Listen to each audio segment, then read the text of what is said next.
pembahasan kitab jenazah, yaitu pada hadis nomor 161 dari kitab Umdatul Ahkam. Faqala al-muallif rahimahullahu ta'ala wa nafa'ana bihi wa bi'ulumihi fid dharain amin. An Ummi Athiyyah, dari Ummi Athiyyah Al-Ansariyah, qalat, dia mengatakan, nuhina, kami dilarang, anittiba'i, dari mengikuti al-janaiz, jenazah-jenazah, walam yu'zam, dan tidaklah ditekankan larangannya, alaina, terhadap kami. Hadis ini membicarakan tentang hukum mengikuti jenazah sampai kuburan bagi para wanita. Apakah boleh ataukah tidak boleh? Dalam hadis ini Ummu Athiyyah, ini seorang sahabat wanita Nabi, mengatakan, nuhina, kami dilarang, yaitu para wanita dilarang. Yang melarang siapa? Tentu saja Rasulullah sallallahu alaihi wasallam. Dilarang untuk apa? Mengikuti jenazah. Nah, berarti para wanita dalam bab mengikuti jenazah hukumnya beda dengan laki-laki. Laki-laki dihasung kalau ada jenazah diantar sampai kuburan, pahalanya besar. Perempuan tidak dihasung, bahkan malah dilarang, nggak usah ikut jenazah. Maka perempuan ini syariatnya hanya mensolatkan jenazah. Kalau mengikuti jenazah tidak, malah justru dilarang. Kalau laki-laki dihasung dua, solatkan jenazah, pahalanya 1 qiraat. Habis itu antarkan sampai kuburan, pahalanya tambah 1 qiraat lagi, 2 qiraat. Perempuan menyolatkan jenazah, selesai pulang.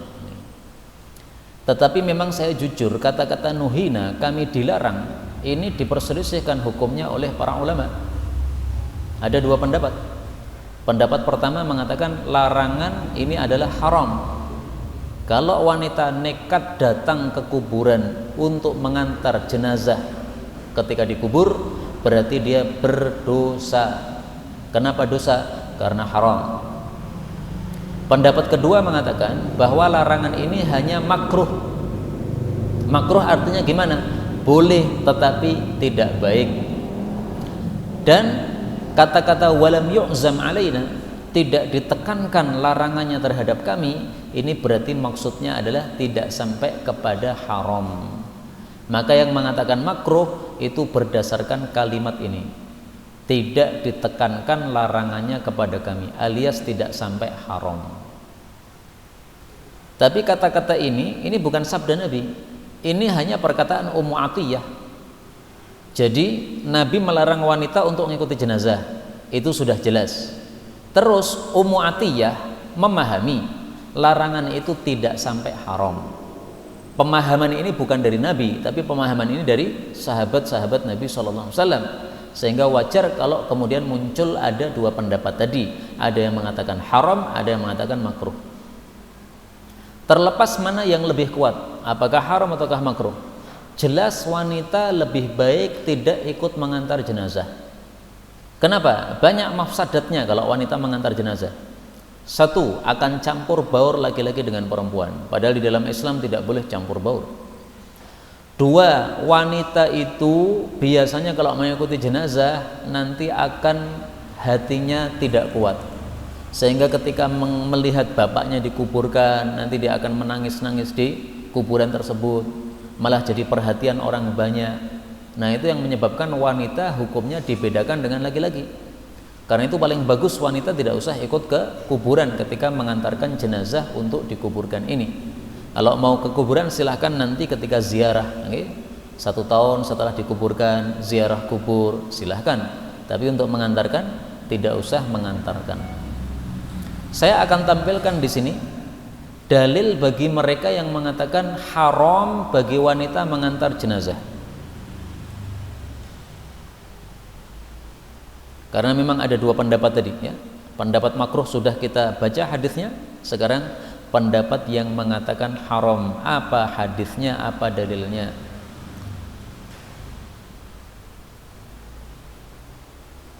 Dalilnya diriwayatkan oleh Imam Nasai di dalam kitab Sunannya bahwasanya Rasul sallallahu alaihi wasallam ketemu Fatimah di jalan.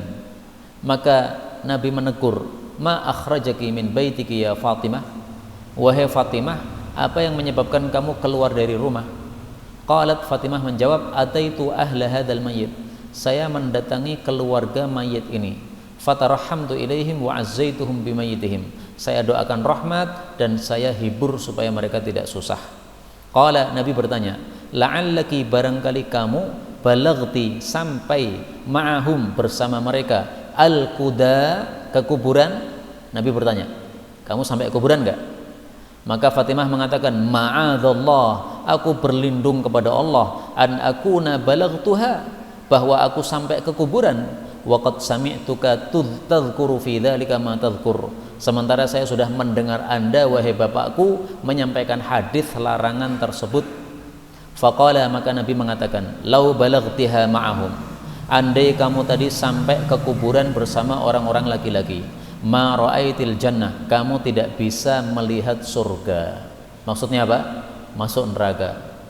Hatta yaraha jaddu abik, sampai melihat surga kakeknya bapakmu.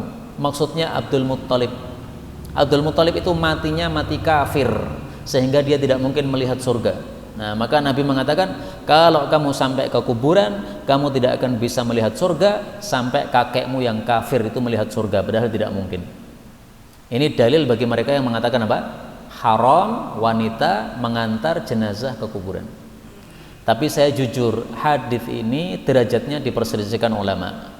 Kata Abu Abdurrahman, yaitu Imam Nasai, Rabi'ah dhaif. Perawi hadis ini yang namanya Rabi'ah, dia perawi yang dhaif, berarti hadis ini derajatnya dhaif. Tapi sebagian ulama ada juga yang mensahihkannya. Karena itu ringkasnya diperselisihkan oleh para ulama, bolehkah wanita mengantar sampai kuburan atau tidak? Yang jelas lebih baik tidak usah mengantar. Hadis 162. An Abi Hurairah radhiyallahu anhu, anin Nabi sallallahu alaihi wasallam qala, asri'u, percepatkanlah, bil janazah, terhadap jenazah. Fa innaha, karena sesungguhnya jenazah itu, intaku salihatan, jika dia itu adalah seorang yang saleh, fa khairun, maka ada kebaikan yang besar, tuqaddimunaha, yang kalian menyegerakan jenazah tadi, ilaihi, kepada kebaikan tersebut. Wa intaku, dan jika adalah dia, siwa dzalika, selain itu, maksudnya bukan orang yang saleh, fasyarrun, maka satu keburukan, tad'unahu, yang kalian telah meletakkannya atau menurunkannya, an riqabikum, dari tengkuk-tengkuk kalian. Hadis ini menunjukkan disyariatkannya mempercepat jenazah. Mempercepat jenazah itu maksudnya gimana? Itu mengandung dua perkara. Pertama, mempercepat pengurusan jenazah. Segera dimandikan, segera dikafani, segera disolatkan, segera dikuburkan. 4 nih. Kewajiban kita kan 4 terhadap jenazah. Nah, ini disegerakan semuanya kewajiban ini. Yang kedua, asri'u, percepatlah, maksudnya percepat ketika mengantar jenazah. Jadi ketika membawa atau memikul jenazah itu jangan perlahan-lahan, tapi cepat-cepat, jalannya cepat. Jalannya seperti orang sa'i antara Safa Marwah itu, kan cepat itu jalannya. Nah, mengantar jenazah juga kayak begitu, dipercepat. Sampai dalam satu hadis disebutkan, hatta taqatta'at ni'aluna. Kami para sahabat kalau mengantar jenazah sampai sandal kami jebat. Kenapa? Nabi jalannya cepat, kita ngikuti jalannya Nabi, sandal kami jebat. Bukan berarti sunnahnya mengantar jenazah sampai sandal jebat, bukan gitu, tapi maksudnya saking cepatnya sampai sandal para sahabat jebat. Kemudian Nabi di sini menjelaskan kenapa jenazah itu kita disuruh mempercepat. Ternyata alasannya adalah kalau jenazah itu orang yang soleh, kalau kita kuburkan itu berarti kita menyegerakan kebaikan yang besar untuk jenazah tadi. Jadi jenazah itu selama belum dikubur, dia belum mendapatkan kenikmatan-kenikmatan kuburan. Tapi begitu sudah dimasukkan ke dalam kuburnya, ditimbun, kemudian ditinggal, nah saat itulah dia mendapatkan kenikmatan-kenikmatan besar dalam kuburannya. Dalam hadis yang lain disebutkan kuburannya diluaskan oleh Allah Subhanahu wa taala. Kemudian kuburannya dibikin terang oleh Allah Subhanahu wa taala. Kemudian didatangi oleh makhluk yang sangat menyenangkan. Kemudian mengatakan, saya adalah amal solehmu dulu di dunia, saya bentuknya bagus seperti ini, menyenangkan. Kemudian malaikat mengatakan kepada dia, nam sholihan, silahkan tidur dengan nyaman. Dia bisa menikmati kenikmatan-kenikmatan surga setelah dikuburkan. Kalau belum dikuburkan, belum bisa menikmati itu. Karena itu tolong digarisbawahi, kalau kita menunda-nunda penguburan jenazah padahal dia jenazah orang baik, itu sama dengan kita menghalangi dia dari mendapatkan kenikmatan yang semestinya dia dapatkan. Maka semestinya seorang anak kalau memang dia pengen birrul walidain, berbakti kepada orang tua, begitu orang tua wafat segera dimandikan, dikafani, disolati, dikuburkan. Mati sore kuburkan malam, tidak ditunda besok zuhur. Itu berarti menghalangi orang tua. Kasihan orang tua ini.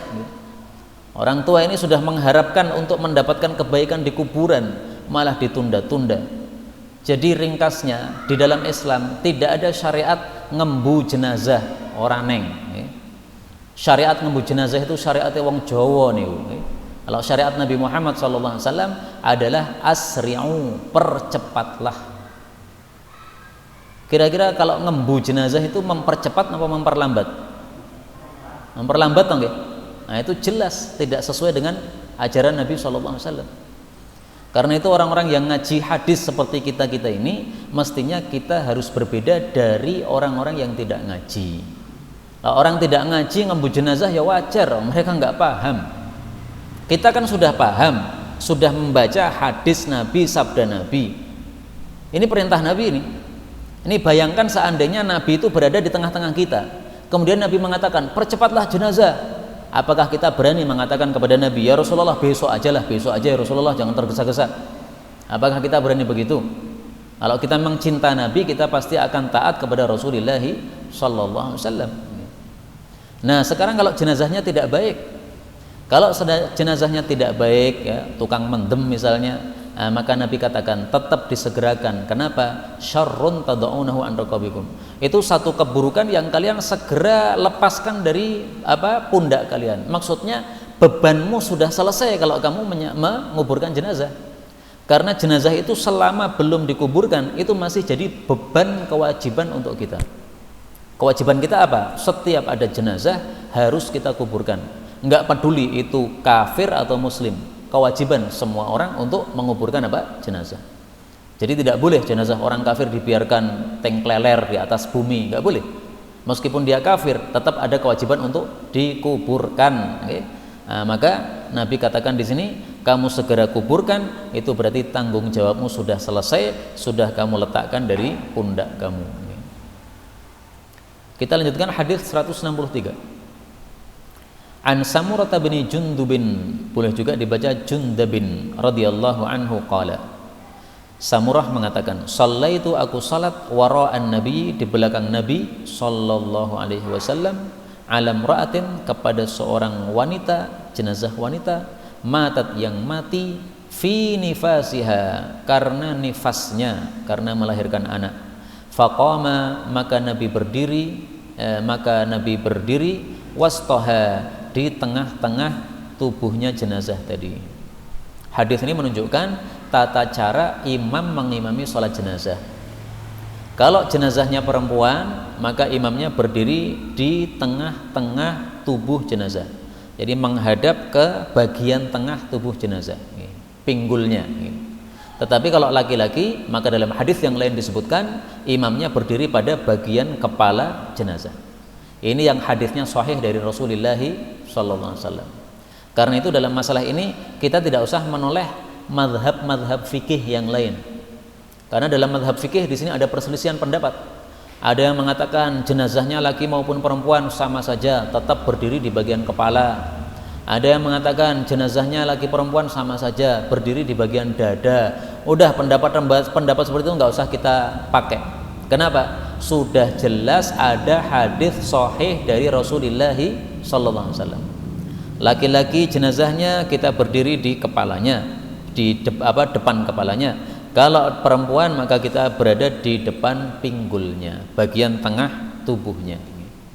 Nah, sebagian ulama kemudian membahas apa hikmahnya.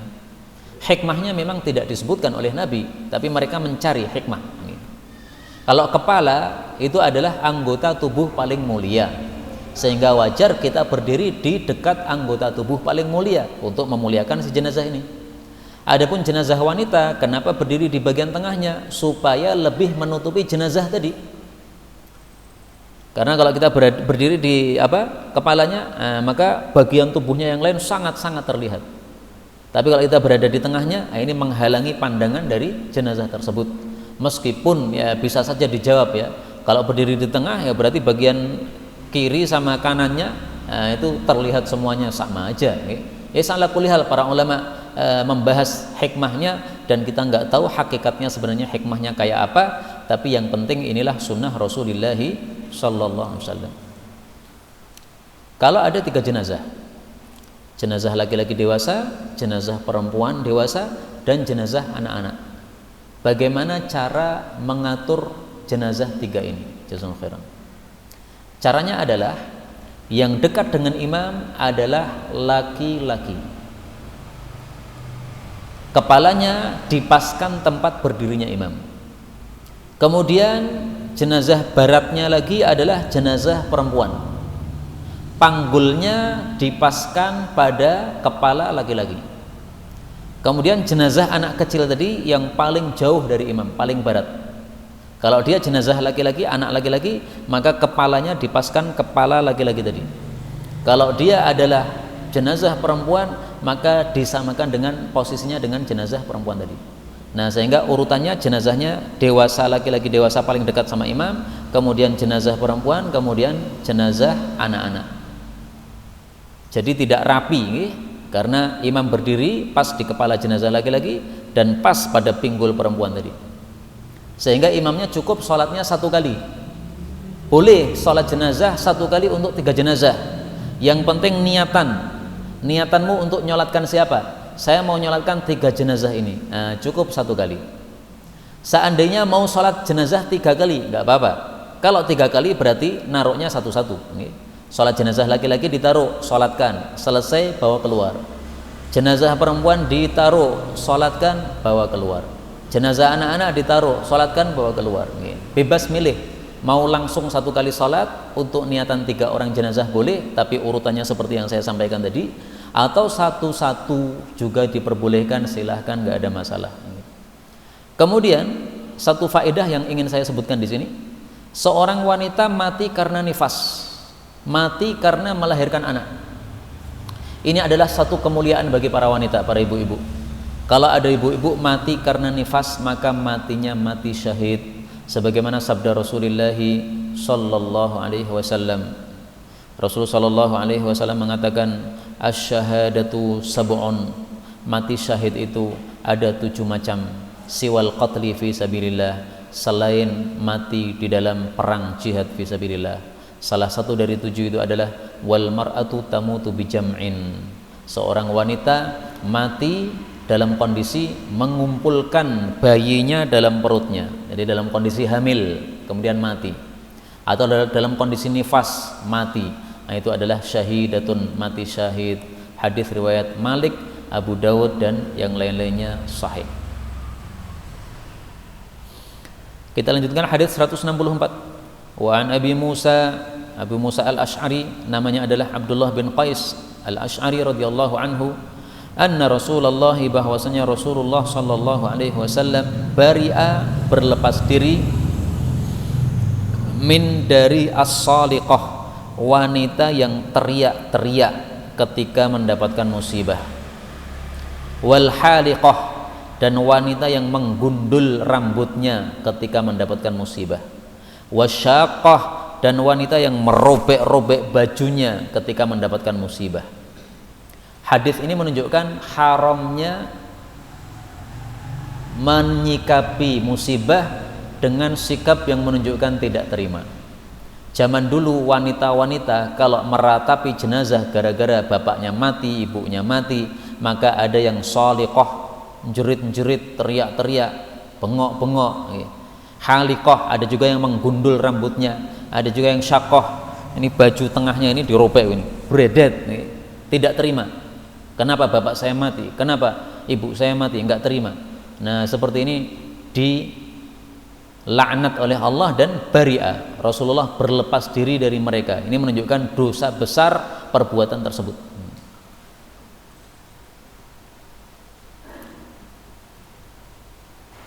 Rasulullah Shallallahu Alaihi Wasallam juga mengatakan dalam hadis yang sahih,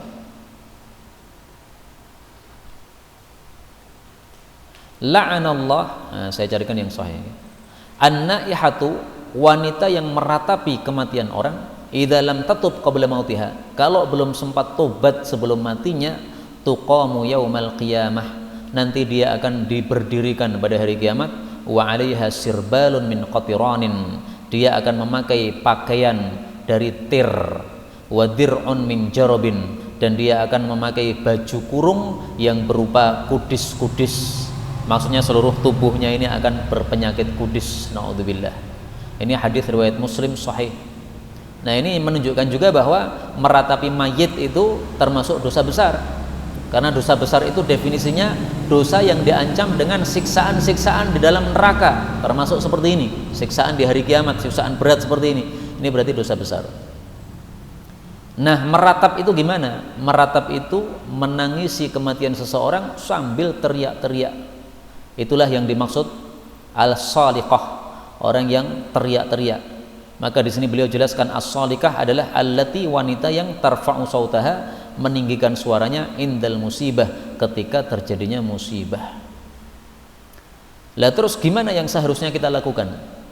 Kalau ada musibah kematian, pertama hati kita harus rela, tidak menolak. Yang kedua, mulut kita ucapkan yang baik-baik. Innalillahi wa inna ilaihi raji'un.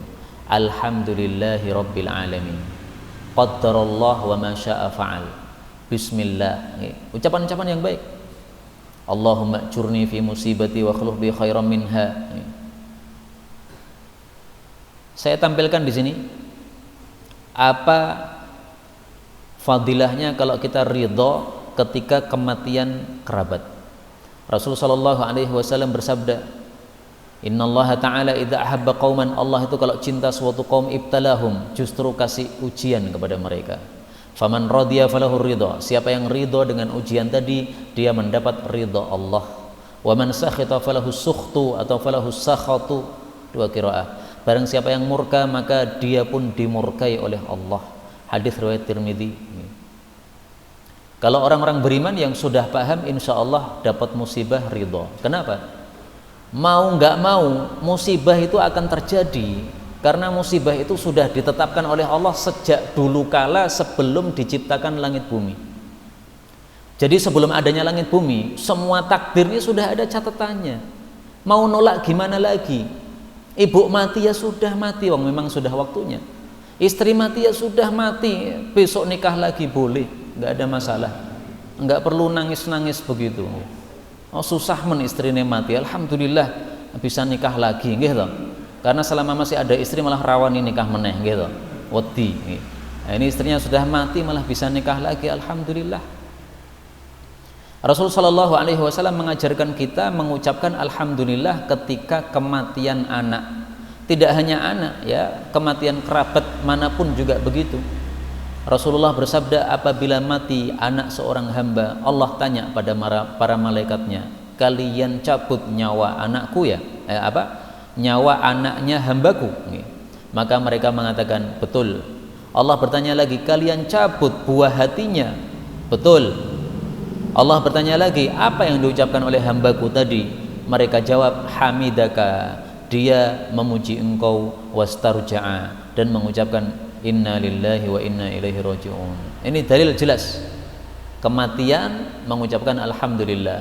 Alhamdulillah bukan karena senang, tapi karena hatinya rela, ya. Maka memuji Allah, segala puji bagi Allah, rela sudah. Maka Allah mengatakan, bangun untuk hambaku ini satu rumah di dalam jannah, sebutlah rumah itu Baitul Hamdi, rumah pujian. Hadis riwayat Tirmidzi. Nah, maka ini kita harus siap-siap, ya. Kapan ada kerabat kita mati, baik itu anak, baik itu bapak, baik itu ibu, baik itu istri, baik itu siapapun juga dari orang-orang yang kita sayangi, maka kita ucapkan apa? Alhamdulillah, supaya kita mendapatkan Baitul Hamdi, rumah pujian ini. Ini hadis riwayat Tirmidzi sahih. Kemudian di sini disebutkan as-shaliqah, wanita yang teriak-teriak ketika mendapatkan musibah. Bagaimana kalau laki-laki? Laki-laki hukumnya sama. Kalau dia melakukan ini, maka dia mendapatkan laknat dari Allah juga. Rasul juga bari'ah, berlepas diri. Lah kenapa kok di sini disebutkan perempuan? Karena zaman dulu biasanya yang melakukan meratapi ini adalah para wanita. Maka disebutkan sesuai dengan adat yang terjadi, meskipun hukumnya laki dan perempuan dalam Islam disamakan. Dalilnya apa? Dalilnya sudah berulang-ulang saya sampaikan, saya ulangi lagi supaya hafal. Rasul sallallahu alaihi wasallam bersabda, an-nisa, wanita adalah syaqaiqur rijal, saudari kandung bagi laki-laki. Maksudnya hukumnya disamakan dalam Islam. Kalau perempuan melakukan ini dapat pahala ini, maka laki-laki melakukan itu juga dapat pahala itu. Melakukan ini dosa, maka laki-laki juga sama dosa. Ini hadis riwayat Abu Dawud sahih. Kita lanjutkan hadis 165. Wa an Aisyah radhiyallahu anha qalat, lamma ketika ishtaka sakit an-nabiyyu sallallahu alaihi wasallam, dzakara menyebutkan ba'du sebagian nisaihi, istri-istri beliau, kanisatan, satu gereja, ra'ainaha, yang mereka telah melihat gereja itu, bi ardil Habasyah, di negara Ethiopia. Yuqalu laha, disebut bagi gereja tadi Mariyah, gereja Mariyah. Wa kanat, dan adalah Ummu Salamah, istri Nabi yang namanya Ummu Salamah, wa Ummu Habibah, dan juga istri Nabi yang namanya Ummu Habibah radhiyallahu anhuma, atata, keduanya pernah mendatangi Ardul Habasyah, negara Ethiopia, yaitu ketika hijrah ke sana.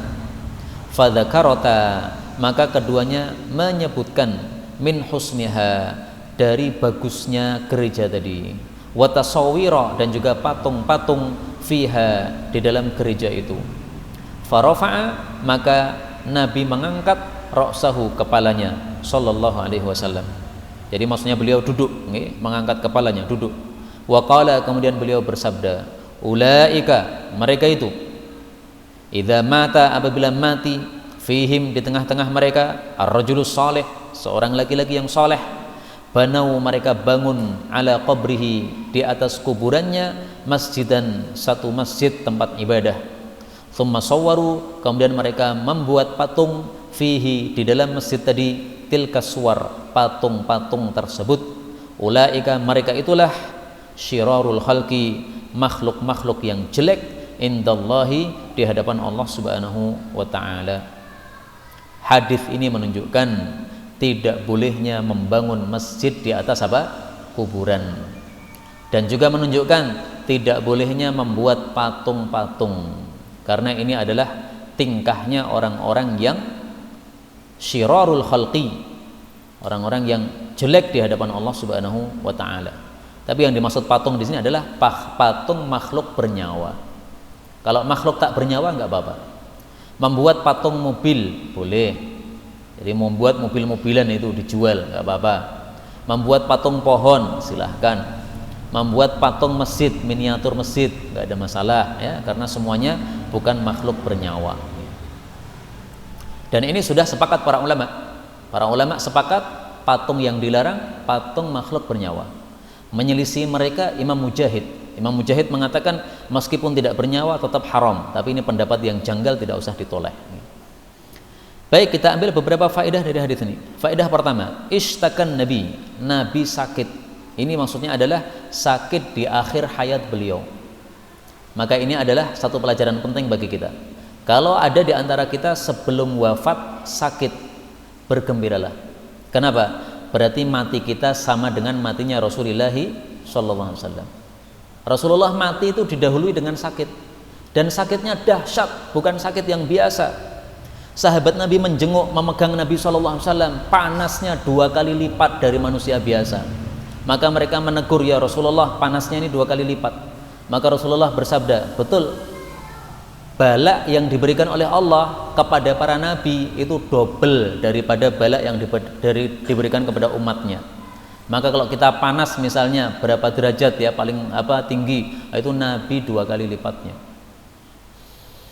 Aisyah mengatakan, dulu saya iri kepada orang-orang yang matinya nyaman, tidak pernah sakit atau jarang sakit, pas mati tidak didahului dengan sakit. Habis makan kenyang, kemudian ngantuk tidur, menghidupkan kipas angin, pas tidur gini tiba-tiba mati. Aisyah iri dengan orang-orang yang matinya enak, kok penaman mati ini. Tapi setelah mengalami Nabi wafat ternyata dimulai dengan sakit parah, baru kemudian ditutup dengan wafat, maka Aisyah mengatakan, saya sekarang udah nggak iri lagi. Justru orang sakit kemudian setelah itu mati, itu salah satu tanda husnul khotimah. Kenapa? Karena sakit itu fungsinya kan menghilangkan dosa-dosa. Nah, berarti ini Allah pengen mencabut nyawanya dalam kondisi dosa-dosa sudah dihapuskan dulu, sehingga nyawanya datang kepada Allah dalam kondisi bersih dari dosa. Maka sakit ini termasuk apa? Husnul khotimah, tanda husnul khotimah bagi orang mukmin. Kalau orang munafik enggak sebagai husnul khotimah, orang kafir juga enggak. Faedah berikutnya, dalam hadis ini disebutkan bahwa istri Nabi yang namanya Ummu Salamah dan Ummu Habibah yang pernah hijrah ke Ethiopia menceritakan tentang kanisah, tentang gereja. Kemudian menyebutkan gerejanya indah, ya, ada ukiran-ukiran, ada begini-begini. Ternyata tidak dilarang oleh Nabi SAW. Berarti menceritakan keindahan suatu bangunan, ya, yang ada di dunia ini, suatu keindahan pemandangan, nggak ada masalah. Bukan sesuatu yang terlarang, termasuk perkara yang mubah, bukan perkara yang dilarang dalam agama ini. Faedah berikutnya, dalam hadis ini disebutkan bahwa Rasul sebelum menyampaikan hadis, beliau rafa'a ra'sahu, beliau duduk dulu. Jadi awalnya beliau kan berbaring karena sakit. Begitu beliau mendengar cerita-cerita tentang keindahan gereja ini, beliau ingin menyampaikan hadis, maka duduk dulu. Diambil pelajaran oleh para ulama, berarti menyampaikan satu ilmu itu paling bagusnya dalam kondisi yang sangat sempurna. Menyampaikan ilmu dengan tidur boleh enggak? Boleh, tetapi lebih bagusnya kalau dia duduk dulu baru menyampaikan ilmu. Ini termasuk pemuliaan terhadap ilmu. Maka di sini Nabi sebelum menyampaikan ilmu beliau duduk dulu. Karena itulah Imam Malik tidak pernah mau mengajarkan hadis seperti sekarang ini saya mengajarkan hadis, kecuali dalam kondisi beliau suci dari hadas. Kalau sudah hadas beliau wudu dulu. Setelah wudu selesai salat 2 rakaat. Setelah selesai salat 2 rakaat istikharah, baru kemudian mengajarkan hadis. Beliau tidak pernah mau menjawab pertanyaan tentang hadis ketika berjalan di jalan, nggak mau. Kenapa? Menurut beliau ini melecehkan hadis. Sedang berjalan kok tiba-tiba ngomongkan hadis. Kalau menyampaikan hadis duduk dulu, yang sopan, baru menyampaikan. Rasul SAW bersabda. Ini Imam Malik rahimahullah. Bahkan Imam Malik itu saking memuliakannya Nabi, itu ketika dia keluar dari Madinah, kalau mau masuk Madinah itu beliau turun dari kendaraannya, turun dari ontanya kemudian dituntun berjalan kaki.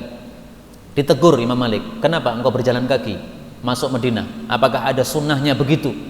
Dia mengatakan, saya berjalan kaki turun dari kendaraan karena memuliakan tanah yang di dalamnya ada jasad Rasulullah SAW. Itu Imam Malik rahimahullah, saking memuliakan ilmu sampai seperti itu. Faedah berikutnya, dalam hadis ini disebutkan banau ala qabrihi masjidan. Ini orang-orang Nasrani di Ethiopia, mereka punya kebiasaan bangun masjid di atas kuburan orang soleh. Untuk apa? Tujuannya untuk mengenang kesolihan orang tersebut. Patungnya dibuat di situ, sehingga nanti kalau ibadah terkenang, oh ini orang soleh dulu ahli ibadah. Nah, tapi lama-lama karena mereka jadi bodoh, ilmu syariat kemudian lenyap, akhirnya mereka menjadikan patung itu jadi Tuhannya. Tidak lagi menyembah Allah, tapi malah menyembah apa? Patung-patung yang ada. Karena itu dalam Islam dilarang dua perkara. Satu, membuat patung-patung makhluk bernyawa, apalagi orang-orang soleh ya, dibuat patung-patung tidak boleh, karena nanti akan menyebabkan orang-orang bodoh muncul di akhir zaman menganggap itu adalah Tuhan. Yang kedua, dilarang membangun masjid pada kuburan, tidak boleh. Dan ini, perkara ini ternyata di Indonesia masih ada saja. Saya pernah melihat dengan mata kepala saya sendiri. Saya datang ke Madura untuk melakukan ziarah terhadap pesantren yang terkenal di sana. Ternyata di situ ada masjid yang setiap hari ada pengunjung yang banyak. Nah, maka saya mengunjungi masjid tersebut. Ini masjid apa? Ternyata itu adalah masjid yang dibangun di dekat kuburannya wali soleh pada zaman dulu. Saya tidak usah sebutkan namanya. Wali soleh ini dikuburkan di kuburan itu. Saking banyaknya yang mengunjungi kuburan tersebut, akhirnya dibangun masjid di situ supaya orang-orang yang berkunjung di situ bisa sholat di situ. Nah, ini termasuk dalam hal ini, membangun di atas kuburannya masjid, karena kuburannya sudah ada, kemudian masjidnya dibangun setelahnya itu, menghadap langsung kepada kuburannya. Ini tempat pengimaman, kemudian bagian utara pengimaman ini adalah kuburan tersebut. Shaf yang pertama ketika sholat bisa melihat kepada kuburan tadi, karena tidak ada tembok yang menghalangi antara masjid dengan kuburan tadi. Bahkan kuburan itu masuk dalam kotak masjid tadi, karena ini pengimamannya di sini, kuburannya di sini. Nah, seperti ini tidak boleh, haram. Na'udzubillah min syarri dzalik. Alhamdulillah di Solo tidak ada, saya tidak menemukan seperti itu. Mudah-mudahan kita dijaga oleh Allah sehingga akidah kita tidak rusak gara-gara perkara-perkara seperti ini yang tidak diketahui oleh sebagian manusia. Amin ya rabbal alamin. Inilah yang dapat kita pelajari pada malam hari ini sampai hadis 165. Mudah-mudahan bisa kita lanjutkan pada waktu yang akan datang. Subhanakallahumma rabbana bihamdik asyhadu an la ilaha illa anta astaghfiruka wa atubu ilaik.